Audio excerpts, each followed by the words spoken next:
Y realmente es de lo más difícil que nos enfrentamos como familiares y también como médicos para tratar de expresar este clase de situaciones en estos momentos que suelen ser tan difíciles y tan frustrantes. Vamos a tener esta agenda que van a ser complicaciones conductuales de los pacientes, cuáles son los síntomas psicológicos y conductuales de la demencia y qué hacer cuando mi paciente presente estos síntomas. Luego vamos a hablar sobre cuidarse a uno mismo y finalmente vamos a llegar a la etapa final de la enfermedad. ¿Cuáles son los síntomas psicológicos y conductuales de la demencia que podemos encontrar?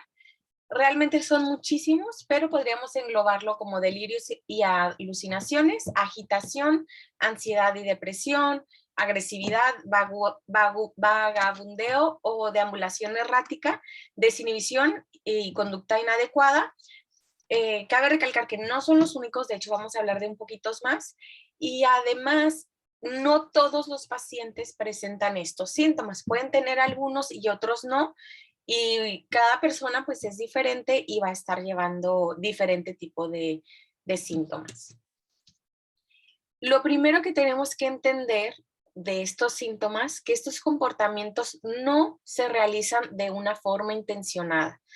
Quiero recalcarlo porque estos comportamientos son difíciles y como no es algo considerado normal como sociedad, nos asusta, nos frustra y creemos que el paciente si nos grita o si nos dice cosas o ese tipo de comportamiento pues nos puede herir, ¿ok? Entonces, o nos puede molestar. Entonces, hay que entender y hay que dejar claro que estos comportamientos no es porque lo quiera hacer el paciente, ¿ok? Son consecuencia de la enfermedad por cambios cerebrales estructurales y en ocasiones por cambios ambientales y modificaciones de la rutina habitual. Ya mencionamos en la plática pasada acerca de los cambios cerebrales y además que si, por ejemplo, el paciente cambia de rutina o lo cambian de la zona en la que el paciente ya está acostumbrado, puede empezar a desarrollar este tipo de complicaciones y de síntomas. Vamos a iniciar hablando de los delirios o ideas delirantes. Cabe recalcar que delirio y delirio son cosas muy diferentes. El doctor Itamar en la siguiente plática nos va a especificar acerca del delirio, pero el día de hoy yo les voy a hablar de los delirios, que son ideas delirantes. Estos delirios consisten en falsas ideas que no tienen evidencia en la realidad, ¿ok? Son frecuentes los delirios de prejuicio, o que cree el paciente que le están robando o que le quieren hacer daño, ¿ok? El paciente está acostumbrado a su rutina habitual, toma un objeto, lo deja en cualquier lugar o dice, lo voy a guardar para que no se me pierda. Y el paciente sigue con su rutina y por los cambios estructurales que ocurren en la demencia, el paciente no recuerda esa parte en la cual él dejó ese objeto. Entonces empieza con estos delirios y empieza a decir, me están robando o me quieren hacer daño, me tienen secuestrado y me quieren golpear, sáquenme de aquí, ayuda. Y estos delirios son muy comunes en nuestros pacientes, ¿ok? ¿Qué tenemos que hacer? Ubicar al paciente en un espacio conocido y familiar en el cual el paciente se sienta cómodo. Como ya les mencioné, los cambios de rutina o cambios de lugar suelen ser frustrantes para el paciente y pueden desencadenarlo. No debemos de seguirles la corriente dándoles la razón, pero tampoco discutir con ellos sobre la veracidad del delirio. Por ejemplo, si el paciente está diciendo que una persona en específico le robó, no hay que decirle, sí te está robando. No, no se trata de eso, ¿ok? No vamos a discutir y lo vamos a ayudar, vamos a buscar tu bolsa que se te perdió, vamos a buscarla juntos, ¿ok? Porque si estamos fomentando y seguimos dándole la corriente de que sí te está robando, pues nada más vamos a fomentar que estos delirios crezcan, ¿ok? Vamos a mantener conversaciones sobre las ideas que sí son coherentes, reforzándoles y favoreciendo o premiando este tipo de discurso, ¿ok? Entre más esté tranquilo el paciente, pues darle una palmadita en la espalda, hacer que se sienta más cómodo y más tranquilo. Hay que desviar la atención del enfermo de las actividades o aficiones que hayan resultado agradables antes de caer enfermo. ¿Ok? ¿Qué es esto? Si al paciente le gustaba leer, le gustaba escuchar la radio, le gustaba hacer algún tipo de actividad como tejer, no a todos les gusta tejer, entonces cada quien la actividad que solía hacer antes de que estuviera enfermo. ¿Ok? Se deben de corregir las deficiencias visuales y auditivas para evitar que estos delirios vayan a crecer. Por ejemplo, es común que el paciente tiene un déficit auditivo, no puede escuchar bien y hay otras personas que están teniendo una conversación normal, pero como no puede escuchar, cree que están conspirando contra el paciente, ¿ok? O como tiene un déficit visual, cree que hay algo o ve algo que realmente no está ahí, ¿ok? En cuanto a las alucinaciones, los enfermos con alucinaciones ven, oyen y sienten cosas que no existen. Y de lo más común que vamos a encontrar, y va a ser según el tipo de demencia, generalmente son las de tipo visual. Las posibles causas pueden ser trastornos sensoriales, como ya les mencioné ahorita, pueden ser efectos secundarios de los medicamentos, puede ser porque hay una poca iluminación o puede ser un trastorno físico descompensado. Esto quiere decir que actualmente el paciente se encuentre deshidratado, tenga desequilibrios hidroelectrolíticos, esté cruzando con algún tipo de infección, etcétera. Entonces nosotros como familiares, ¿qué vamos a hacer? Buscar y tratar de arreglar todo lo que está en su entorno. Si el paciente continúa, acudir al médico para ver si está causando otra alteración. ¿Ok? Es necesario buscar un motivo que ha desencadenado la alucinación y en qué momento del día se produce, así como vigilar y revisar sus medicamentos, que no se esté tomando algo de más o algo que encuentren ustedes relación. Y esto del momento del día que se produce es muy importante para nosotros médicos porque existe un fenómeno que se llama del atardecer o sundowning. Esto ocurre por diferentes cargas hormonales, entonces al atardecer o durante la noche el paciente se suele agitar más. Entonces esto nosotros al saber en qué momento del día podemos dar un tratamiento adecuado y ofrecer medidas no farmacológicas para disminuir que el paciente durante la tarde o durante la noche se encuentre más agitado.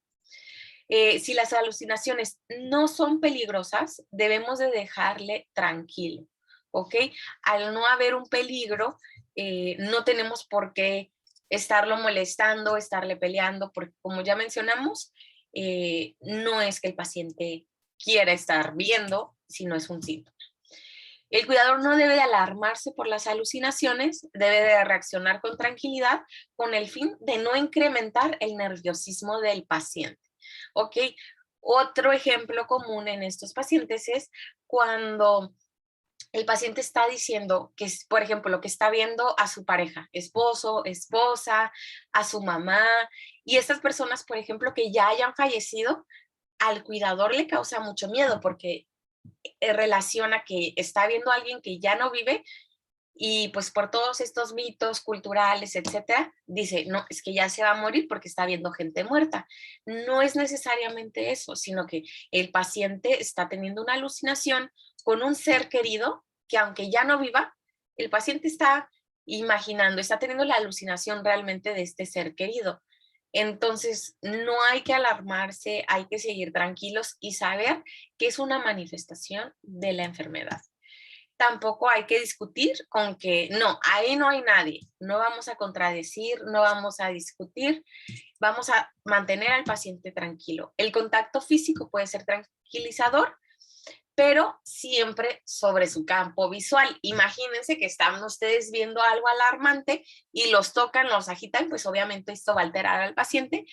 Hay que identificarnos siempre diciéndole quiénes somos, qué vamos a hacer y tratar de mantener esta conversación no verbal con el paciente para que esté más tranquilo.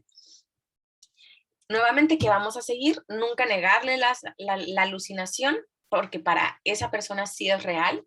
vamos a tranquilizarle con un tono de voz suave, identificándonos, y si la alucinación no le causa angustia ni peligro, pues podemos incluso dejarlo ir. No hay ningún problema. Si está viendo a alguien, ok, sí, no te preocupes, no hay ningún problema. Ok, nuevamente consultar al médico para ver el motivo, si es un motivo médico o únicamente de los factores de riesgo y una característica de la enfermedad. Otro síntoma o manifestación común es la agitación. Lo primera prioridad y lo más importante, y lo puse en negritas, es la seguridad del propio paciente y de las personas que lo rodean. Eso va a ser siempre lo más importante. Nosotros como geriatras siempre vamos a estar en contra de la sujeción del paciente. Esto quiere decir de que el paciente se amarre. En otras especialidades, en otros lugares suele ser común porque dicen es que la persona está agitada y pues vamos a amarrarlo. Nosotros estamos muy en contra de ese método porque al sujetar al paciente obviamente incrementa esa agitación, ¿ok? Porque se está dando como un estímulo agresivo. Entonces, sin embargo, también no se trata de tener al paciente sedado y dormido todo el tiempo. Tampoco estamos a favor de eso. Nosotros como geriatras buscamos como objetivo que el paciente esté tranquilo y pueda llevar su vida de lo más agradable dentro de lo que es posible. Entonces, al buscar nosotros la seguridad del paciente y de las personas que lo rodean, entonces para nosotros va a ser la pauta en agregar medicamento o no agregar medicamento o qué medidas llevar, ¿ok? Buscar el contacto visual, intentar agarrar las manos de una forma suave que transmita tranquilidad. Regresando a este ejemplo, si nosotros sujetamos o amarramos el paciente, obviamente va a comentar porque una agitación con agresividad va a aumentar la agitación y una agitación con tranquilidad y suavidad y cariño pues va a disminuir esta agitación. Les quise poner esa imagen donde pues al transmitir amor, al transmitir seguridad y tranquilidad, podemos ayudar a que disminuya esta agitación. Debemos distraer de forma gradual y centrar gradualmente en algo placentero, cambiando el ambiente y la actividad que se está haciendo. Por ejemplo, si el paciente está agitado, está peleando, está gritando, etcétera, ir buscando algo de distracción. Por ejemplo, irse acercando suavemente e irse llevando a un lugar seguro, haciéndole preguntas o algo que le guste al paciente y de forma gradual irlo tranquilizando. Su entorno debe ser relajado, tranquilo y no debemos de ponerle en contacto con demasiados estímulos. Por ejemplo, que haya mucho ruido, que haya muchas luces, que haya muchas personas, porque esto lo puede agitar más. Otra manifestación común es la ansiedad y la depresión. Hay que tratar de modificar las circunstancias específicas que desencadenen esta angustia. Suprimir estimulantes como bebidas a base de Coca-Cola, cafés, desestimulantes para disminuir esa ansiedad. Tener al paciente en un ambiente seguro y adaptado para actividades lúdicas. ¿Qué quiere decir esto? Un lugar seguro donde él pueda sentirse activo, donde pueda jugar lotería, donde pueda hacer sopas de letras, donde pueda ver la tele, etc. Estabilidad anímica del cuidador, porque una persona que se siente mal, que se siente triste, que se siente enojada, va a transmitir estos estados de ánimo, estos sentimientos. Una persona que está enojada y que llega a cualquier lugar donde hay más personas, pues va a transmitir ese enojo, ese estado de irritabilidad. Y al contrario, una persona alegre que está tranquila, pues también transmite esta energía positiva, ¿ok? Mejorar la autoestima del paciente mediante refuerzos positivos y aprobación. Nuevamente, como mencionamos en la clase anterior, van habiendo cambios en el cuidado y en las cosas que puede hacer el paciente o no. Y esto pues los lleva a sentir ansiedad de ya no poderse vestir solo, de ya no poder comer solo, de tener accidentes de incontinencia urinario. Entonces, todo esto pues obviamente va a causar estrés sobre el paciente. Entonces, ¿qué vamos a hacer nosotros? Generar refuerzos positivos, por ejemplo, en el caso de ansiedad o depresión, porque un paciente está iniciando con incontinencia urinaria. No te preocupes, esos accidentes pasan, ¿te acuerdas? Yo cuando estaba chiquita que me hacía pipí en la cama, es lo mismo, tú tranquila, mira, vamos a bañarte y no ocurre ningún problema y es como si no hubiera pasado. Entonces, esto va a ser algo positivo que va a ir reforzando y va a ir tranquilizando al paciente. Obviamente, el pudor y la autoestima y la sensibilidad de cada paciente es diferente. Entonces, vamos a ir buscando lo que se asemeje y cómo se sienta cada paciente. La validación del paciente es mejor terapia para el control emocional. Comprendo, regresando con este ejemplo, comprendo que te sientas triste porque tuviste un accidente, pero no pasó a mayores, únicamente es agua, la ropa se lava y tú te bañas y no pasa nada. Comprendemos tu emoción, pero vamos a transformarlo en algo positivo. La agresividad, esto es cuando el enfermo con demencia puede volverse agresivo con personas más cercanas sin motivo aparente. ¿Ok? Este comportamiento se puede desencadenar por sentimientos de frustración o ay, no lo puedo pronunciar, perdón, al no poder realizar las actividades básicas, dolor oculto, cambios en la rutina, efectos de medicamentos. En cuanto a los efectos de medicamentos, es algo muy importante porque en la Facultad de Medicina nos enseñan para qué funciona cada medicamento o la mayoría de los medicamentos y nos hablan sobre dosis, para qué funcionan, etcétera. Pero nosotros como geriatras sabemos los cambios fisiológicos que van ocurriendo en los diferentes aparatos y sistemas y cómo estos medicamentos, aunque le pueden funcionar a una persona joven, en un adulto mayor pueden ser muy poco tolerados. Entonces, hay que tener cuidado con los medicamentos. Por eso lo ideal es que cuando sea el momento adecuado se acuda con un geriatra y buscar enfermedades sobreagregadas que puedan estar produciendo este episodio de agresividad. Nuevamente, nunca gritarles o regañarles, siguiendo este principio que con la agresividad, con enojo, no vamos a calmar, sino a aumentar este tipo de conductas. Adoptar una postura empática y receptiva con una sonrisa puede ser un buen ejemplo de que vaya a calmar a ese paciente. Obviamente que no se vaya a interpretar como una burla hacia el paciente, ¿ok? Hay que tratar de transmitir lo que deseamos obtener, ¿ok? Buscar contacto visual facilitando el acercamiento progresivo, preguntándole qué le pasa y qué le está condicionando este enojo y si le podemos ayudar en algo, ¿ok? Tal vez está enojado porque quiere salir de casa o porque quiere ir al baño y nosotros no lo sabemos y si no le preguntamos, no lo podemos ayudar, ¿ok? Nunca debemos de realizar gestos bruscos ni tocarle de forma inesperada y que le cause sorpresa porque pues puede tomar el paciente esto como un estado en el cual él necesita defenderse, ¿ok? Anticipar el cuadro de agresividad, por ejemplo, ya sé que el paciente se pone agresivo cuando se va a meter a bañar. Entonces, ¿qué voy a ir haciendo? Buscando las herramientas, por ejemplo, necesito que me ayudes a bañar a mi hija que está pequeña. Necesito que vamos a ir a un evento, entonces ir buscando la forma en cómo anticipar y cómo mejorar estos cuadros, ¿ok?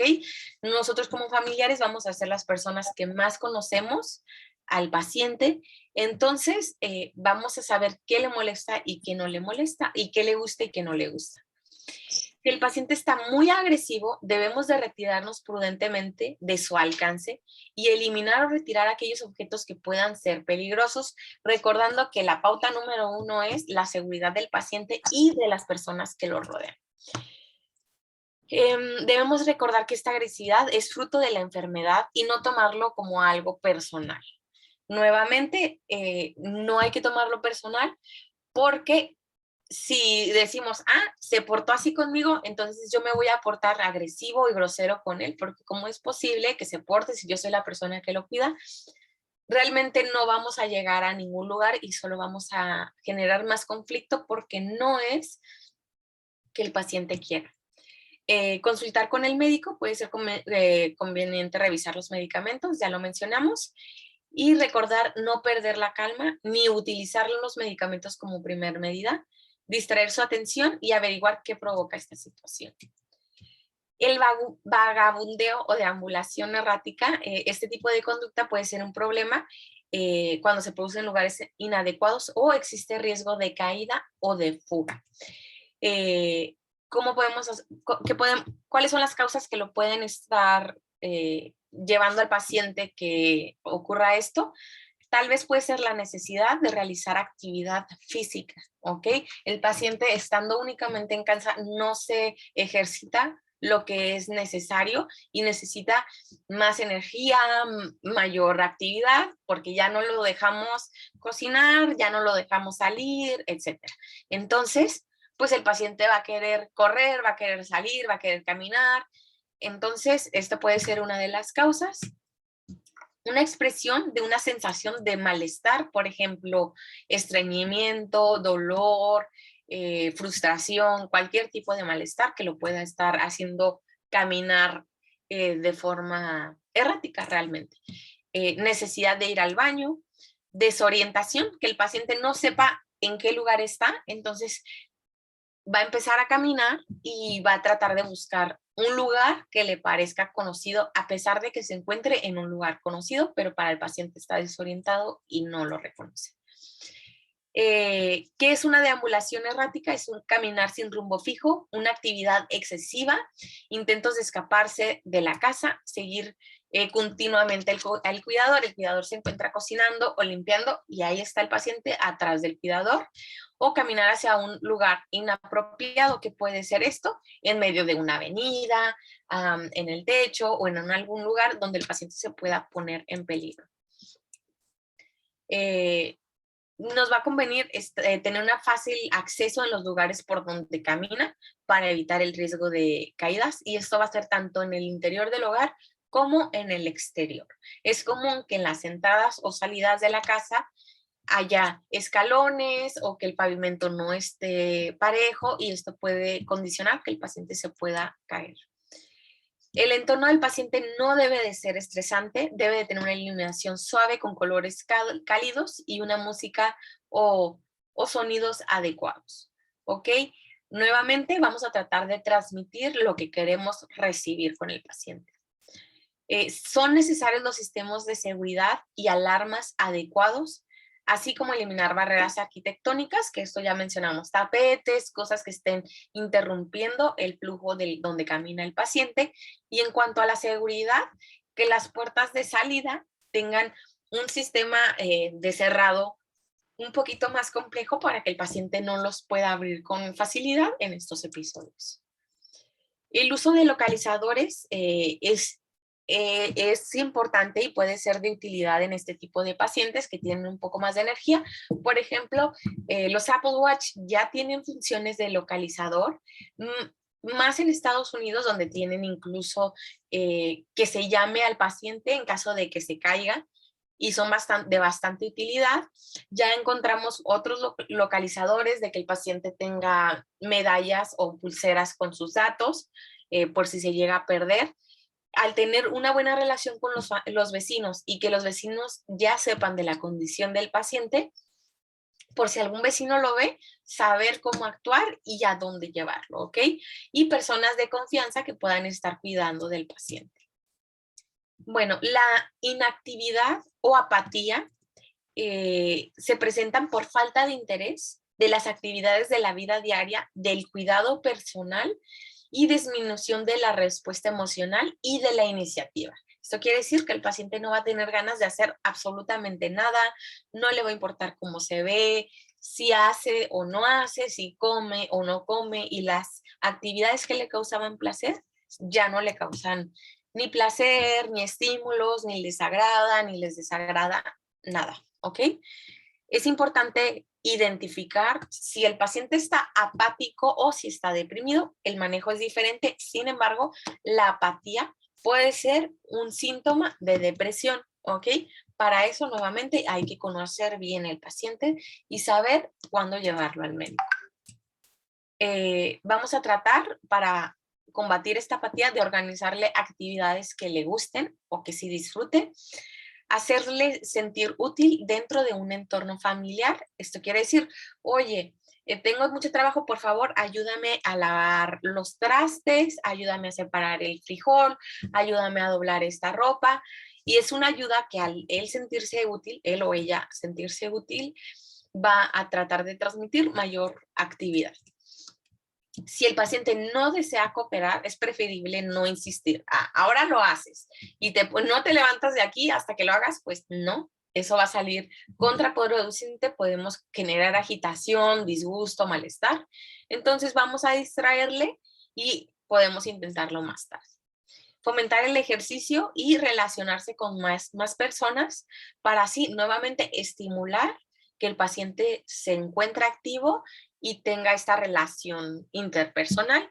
Regresando a la clase anterior que habíamos mencionado, que esta relación entre persona y persona fue lo que esta pandemia ha hecho que muchos pacientes con demencia se hayan deteriorado tanto durante la pandemia, y por eso es tan importante este tipo de estímulos. En cuanto a la desinhibición o conducta inadecuada, es no juzgar ni reforzar los comportamientos derivados de esta situación de desinhibición. ¿Qué quiere decir desinhibición?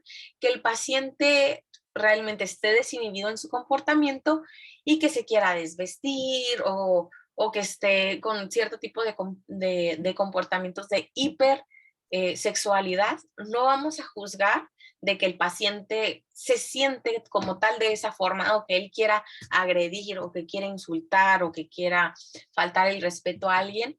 No, únicamente es, regresando a lo mismo que he repetido toda la clase, un síntoma de esta enfermedad.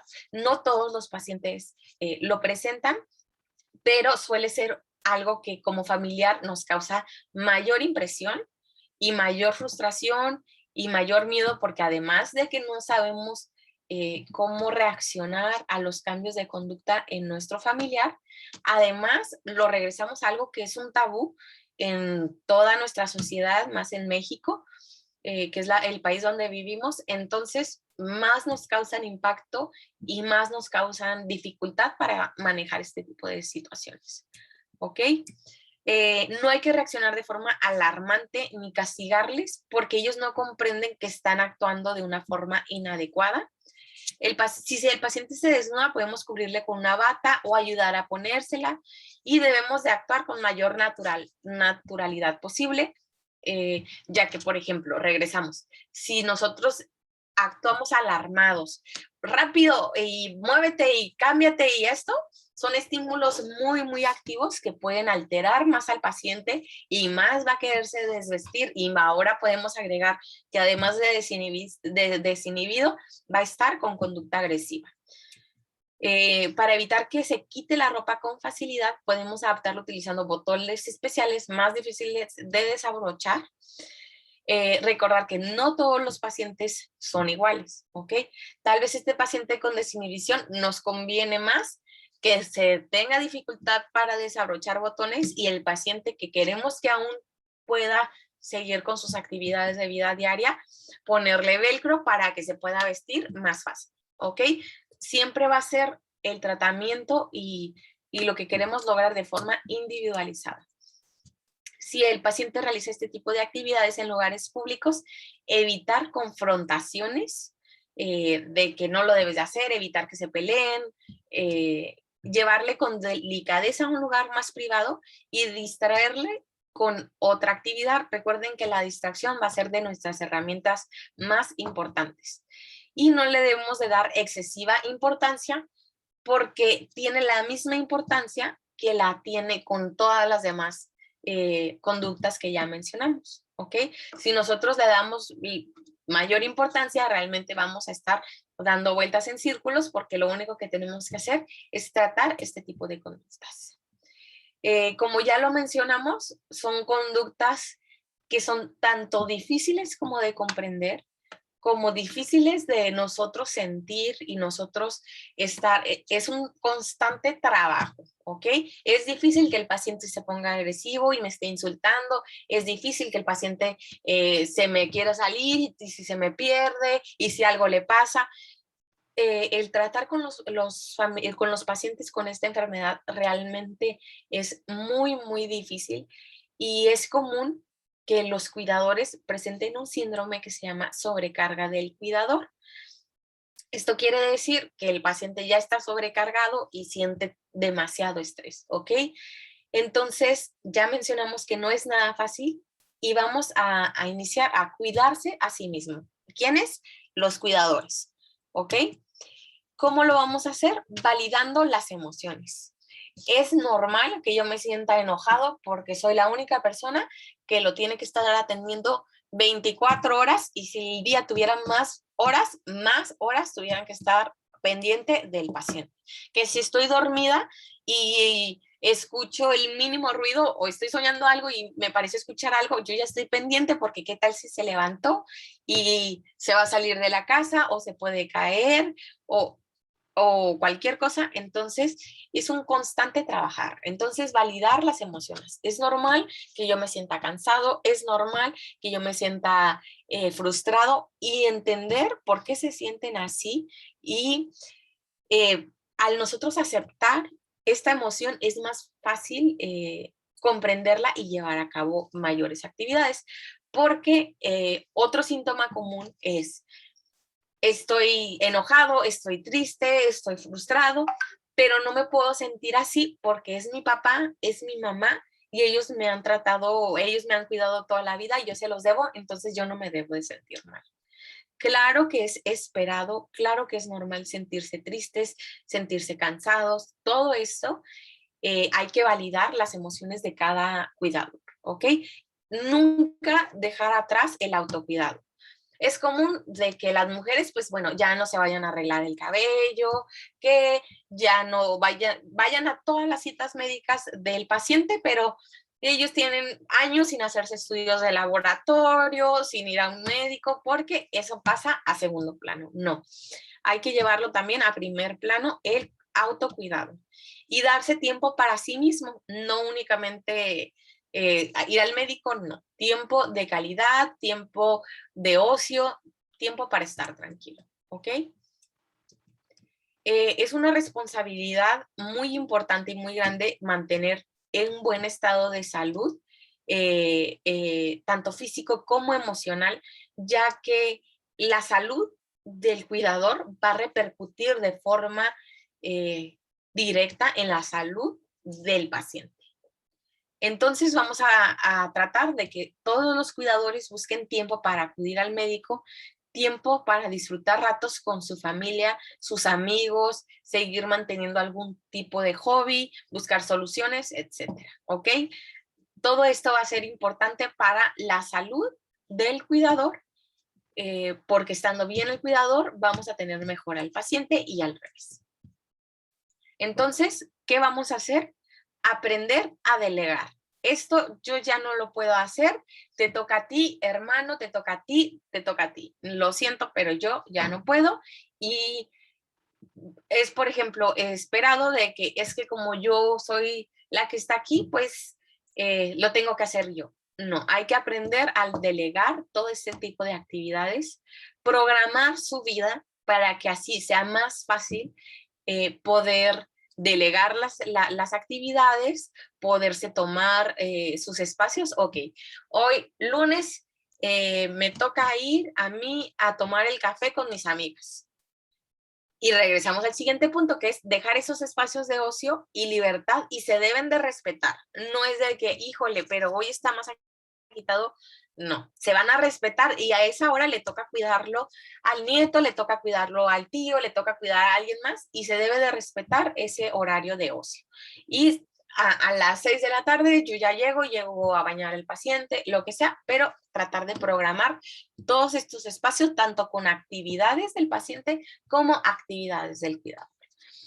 Y recordando que si, hablando hacia el cuidador, su tesoro es su tiempo y su tiempo es su salud, así que es lo más importante.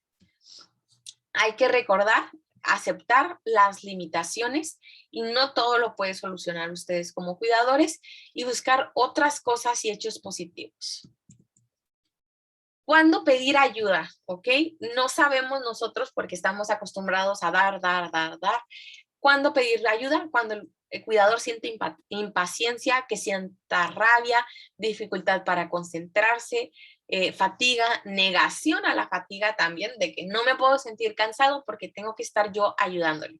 Cuando sienta depresión, la habilidad emocional, que haya disminuido de forma significativa la vida social, que haya sentimientos de culpabilidad, que el cuidador tenga problemas de salud, que tenga despersonalización de la persona a quien lo cuida. ¿Qué quiere decir esto? Que ya no lo vea como la mamá, que ya no lo vea como el papá, que ya no lo vea como el abuelito, y ya es una carga ya no lo considera como persona, ya lo considera como una actividad, ¿ok? Ahí hay que identificarlo para poder pedir ayuda. Cuando existe el abuso de sustancias, esto quiere decir medicamentos para dormir, algún tipo de droga, alcohol, cualquier abuso de sustancias, cuando el paciente tenga insomnio, el cuidador, perdón, tenga insomnio y no pueda dormir o no pueda descansar. Cuando haya desarreglo personal, ¿qué quiere decir? Que ya no se arregla, tal cual. Ya esté despeinado todo el tiempo, ya no le interesa su aspecto físico. Esto nos habla de que el paciente necesita pedir ayuda y no únicamente por verse bien, sino que es como nos transmite a nosotros qué está pasando más allá del físico, ¿ok? Cuando el cuidador empieza a perder peso, también es un síntoma, es algo que nos está hablando a nosotros de que el cuidador no está teniendo buen cuidado de sí mismo. ¿A dónde pedir ayuda? Podemos buscar servicios domiciliarios que aunque, por ejemplo, la hija sea la única persona que la cuida y los demás hermanos no viven en la misma ciudad, bueno, pues no pueden apoyar con cuidar al paciente, pero sí con dinero para que haya alguien más que apoye a esta alguien. Es un ejemplo. Planificar el futuro de qué va a pasar si algo malo le ocurre al cuidador, toda la estructura, la agenda, las rutinas, planificarlas para que sea más fácil estructurar. Cuidar de su propia salud, controlar sus sentimientos. Hay también servicios de teleasistencia, como nosotros que tenemos planeado más adelante, una ayuda de terapia a los cuidadores de forma gratuita, es algo que sigue en proyecto, más adelante les daremos más información. Centros de día especializados tanto en cuidar a los ancianos como en actividades lúdicas, etcétera. Las residencias que nosotros como geriatras, y yo le explico a mis residentes, nosotros evitamos que el paciente vaya a estar institucionalizado, así le llamamos nosotros, pero esas son residencias, asilos, etcétera. Pero va a llegar el momento en el cual va a ser inevitable, ¿ok? Entonces, si es inevitable, por algo existen, entonces, si es necesario, adelante. Y programar un respiro para el familiar. El programa de respiro para familiar, esto quiere decir, hay cierto tipo de programas en los cuales es como un hotel, por así decirlo, son programas en los cuales en vez de que sea una residencia prolongada, el paciente va ahí por fines de semana, por una semana, etcétera. Se tiene el cuidado del paciente y el cuidador primario puede llevar su vida más allá y puede hacer este respiro. Ya hablando de la etapa terminal, quise agregar este tema porque es muy difícil como familiares entender que es una enfermedad progresiva y que va a llegar a una etapa terminal.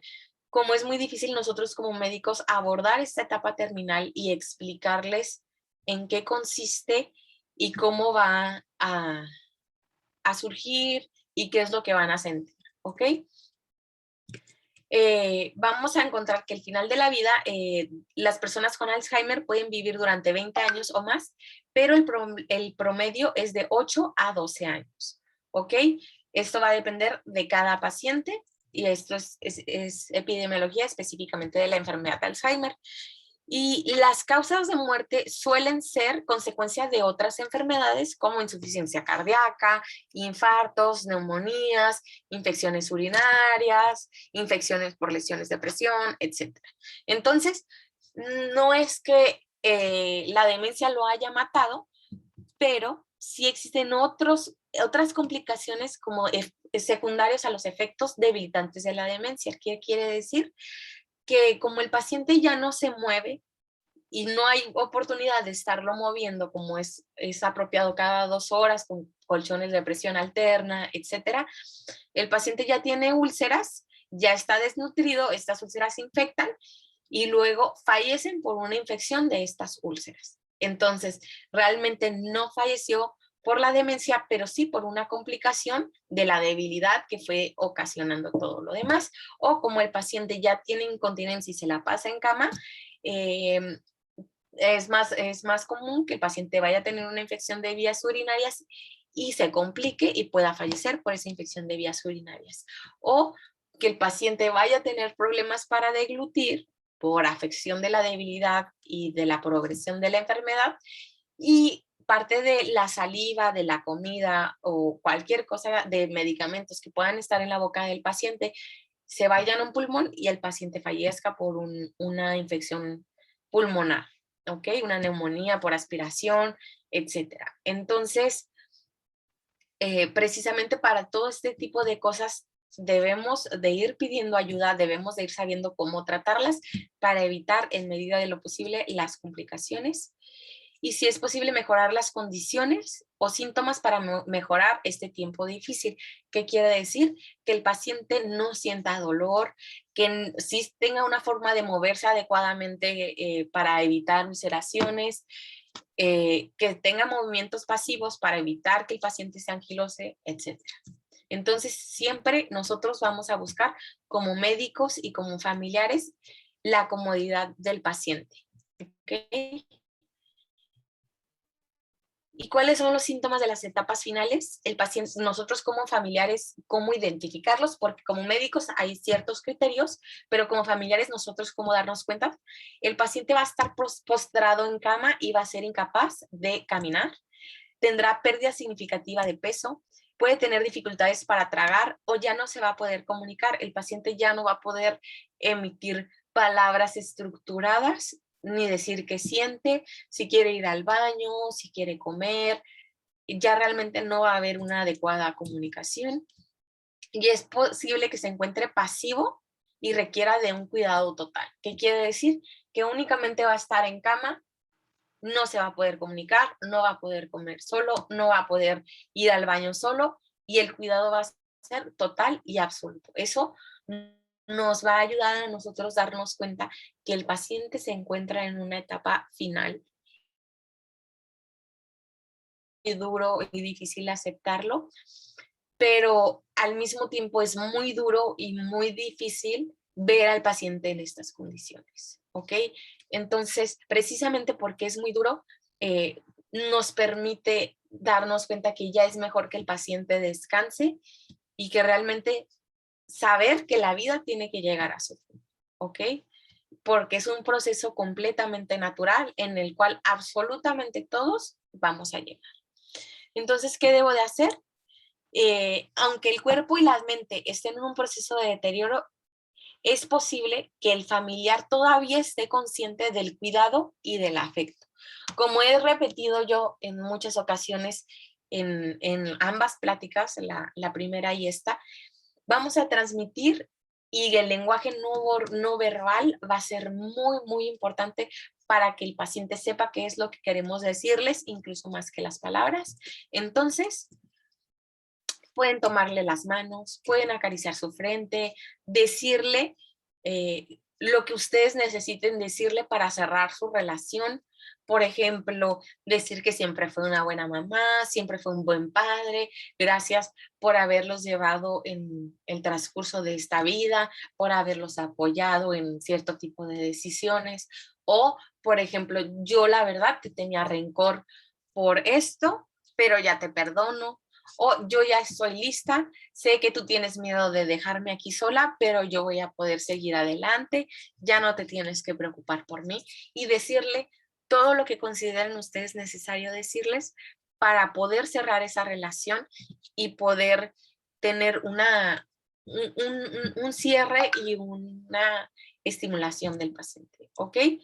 Despedirse es muy, muy, muy importante, porque aunque no estemos listos nunca para despedirnos, saber que se tuvieron la oportunidad de despedirse y de decir lo que sienten, cuando en muchas otras situaciones no se tiene esa oportunidad.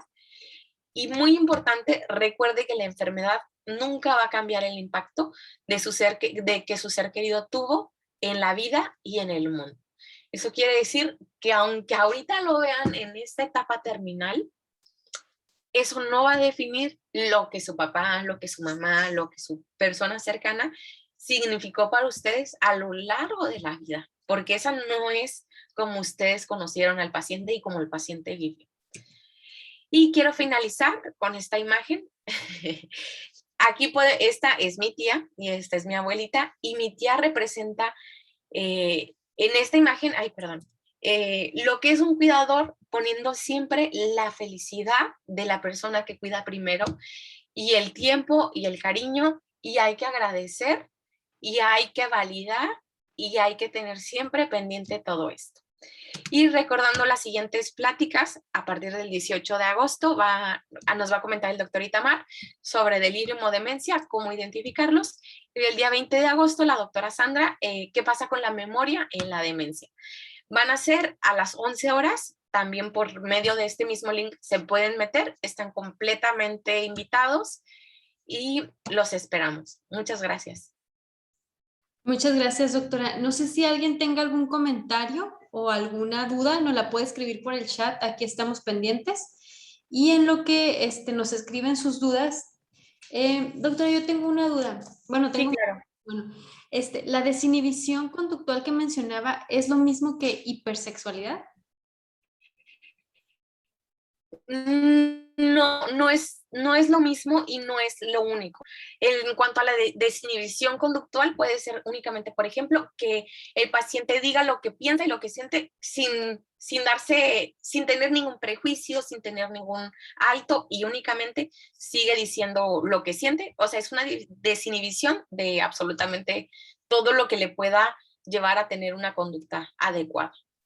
Muy bien, muchas gracias, doctora.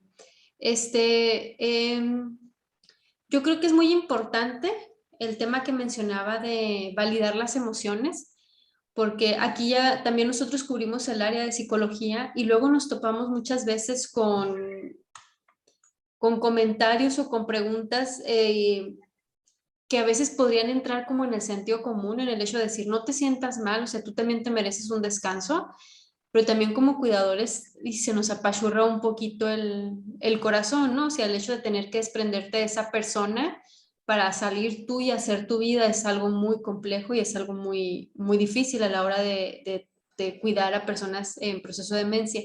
¿Usted nos podría dar alguna sugerencia para poder abordar eso de forma más cómoda o más tranquila sin sentir tanto como esta culpa? Ok, lo más importante para validar una emoción es identificar una emoción. Entonces, aunque pueda verse muy simple, muchas veces no nos damos cuenta qué es lo que sentimos, ¿ok? Nosotros vemos así de que, pues estoy enojado, pero no es así de fácil. Las emociones, pues son emociones y no nos damos cuenta qué realmente es lo que sentimos y cómo lo sentimos.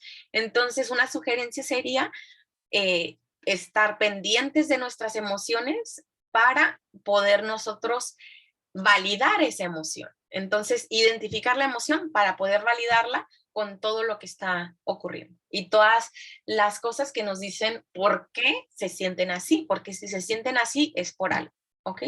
Ok, muchas gracias, doctora. No sé si hay alguna duda o pregunta o alguien quiere escribir. Vi en el chat que pregunta si pueden invitar a alguien más a las siguientes pláticas. Claro que sí, cualquier persona está invitada. También se van a subir las pláticas al canal de YouTube, donde las pueden ver, las pueden recomendar y las pueden ver una y otra vez, las pueden compartir y son todos bienvenidos. Aquí lo que nosotros que estamos tratando de hacer es informar, comunicar y hacer una educación social que realmente no tenemos como sociedad y hacerles saber de qué se tratan estas enfermedades. ¿Algo más que quiera agregar, doctora, al respecto? No, otra pregunta antes Sí, de hacer. claro. Aquí en Juárez existen estas casas de respiro que mencionas donde puedes ir como a internar a tu familiar una semana o unos días en lo que tú descansas y luego ir por él. Honestamente, estuve buscando casas o programas de respiro y respiro como tal no hay aquí en Ciudad Juárez, pero sí hay estancias que pueden quedarse ya sea a mediodía o ya de forma permanente, pero realmente no hay mucha disponibilidad y sí es muy, muy difícil que tengan todas las cosas que se buscan tener. Ok, muchas gracias, doctora. La plática siempre muy interesante y muy enriquecedora. Y es muy cierto cuando usted dice que lo que tenemos o el objetivo que queremos de estas pláticas es informar las cosas que podemos hacer y con quienes nos podemos acercar.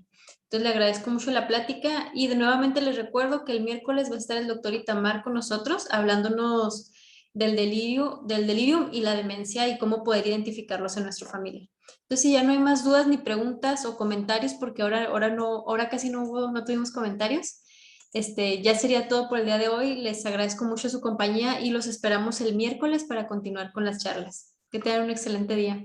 Buen día, hasta luego. Hasta luego.